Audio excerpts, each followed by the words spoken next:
Assalamualaikum warahmatullahi wabarakatuh. Gimana nih kabar kalian hari ini? Semoga kita semua diberikan kesehatan dan juga kebahagiaan ya.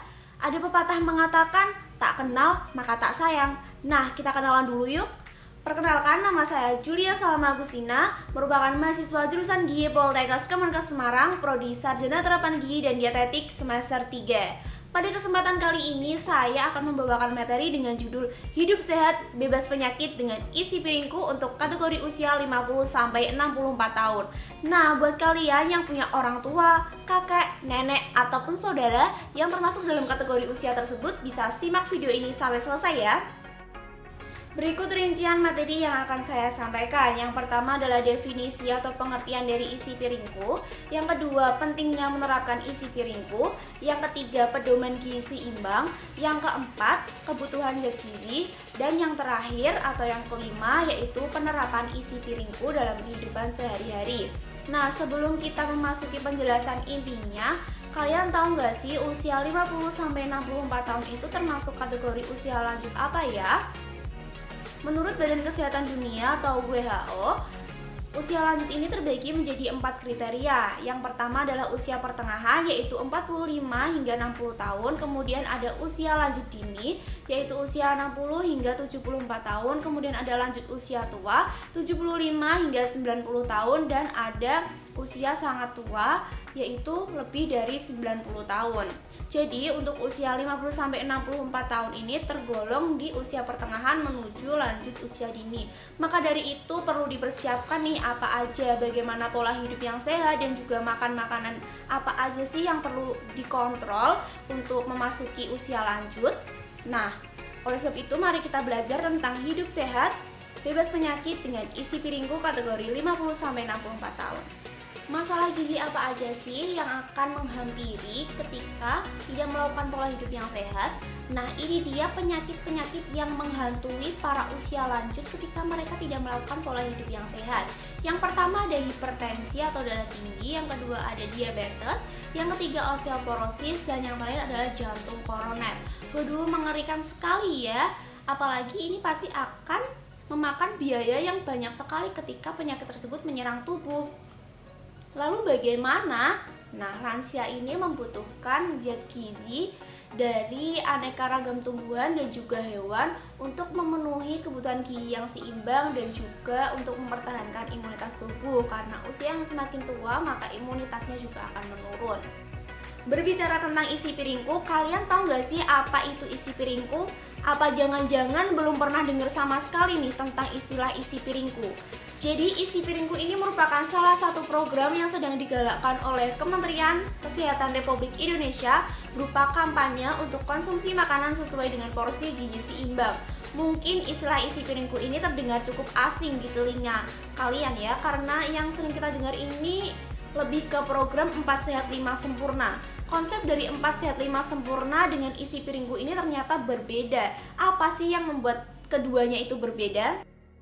Program 4 Sehat 5 Sempurna sudah tidak lagi relevan dengan kondisi saat ini karena pedoman makan yang diberikan bisa menjadi tidak sehat ketika porsi dan zat gizinya yang tidak seimbang. Nah, dalam isi piringku sudah dijelaskan beberapa pemorsian dalam satu kali sajian makan, sehingga porsi yang diberikan ketika satu kali makan itu sangat jelas dan tidak adanya ketidakseimbangan zat gizi dalam tubuh karena porsi yang diterapkan itu sudah sesuai dengan kategori usia. Misalnya pada bayi atau anak-anak, ketika mereka pada masa pertumbuhan, maka sumber protein lebih banyak dibutuhkan oleh mereka. Berikut merupakan gambar dari isi piringku. Isi piringku juga merupakan pedoman sajian dalam satu kali makan. Contohnya seperti gambar ini, dalam satu piring terdapat 1/3 porsi makanan pokok. Makanan pokok ini merupakan sumber karbohidrat. Contohnya yaitu dari nasi, mie, kemudian roti, atau ubi-ubian. Jadi karbohidrat itu tidak hanya berasal dari nasi ya. Kemudian yang kedua yaitu ada 1/3 porsi sayur, dimana pasti kalian ini banyak yang salah, dimana porsi sayur ketika makan justru malah lebih sedikit dibandingkan porsi lauk pauk. Padahal yang benar itu porsi sayur sama dengan porsi nasinya, bukan lebih sedikit dibandingkan lauk pauk. Justru lauk pauk ini hanya 1/6 dari piring.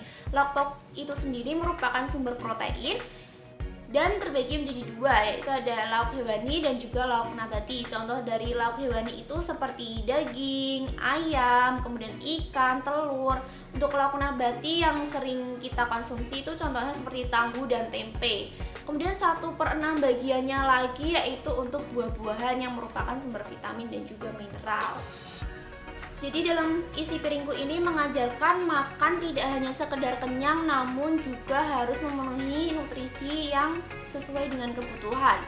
Nah, keanekaragaman dalam isi piringku ini merupakan hal yang tidak bisa ditawar. Dalam satu piring terdapat karbohidrat, protein, kemudian ada vitamin dan mineral yang dapat mencukupi segala kebutuhan gizi yang dibutuhkan oleh tubuh. Kemudian apa itu gizi seimbang? Gizi seimbang merupakan susunan pangan sehari-hari yang mengandung zat gizi dengan jumlah dan jenis yang sesuai dengan kebutuhan tubuh dengan memperhatikan prinsip keanekaragaman pangan, aktivitas fisik, pola hidup bersih, dan juga mempertahankan berat badan normal untuk mencegah terjadinya gizi kurang maupun gizi lebih. Terdapat 4 pilar dalam prinsip gizi seimbang, yang dimana merupakan dasar dari upaya untuk menyeimbangkan zat gizi yang masuk dan juga zat gizi yang keluar. 4 pilar tersebut yaitu yang pertama adalah mengonsumsi keanekaragaman pangan atau mengonsumsi aneka ragam pangan.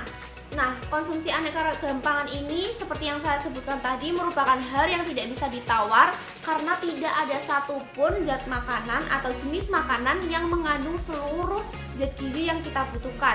Misalnya seperti nasi. Nasi merupakan makanan yang kaya akan karbohidrat dan juga tinggi energi, tetapi nasi tidak kaya akan vitamin dan juga mineral.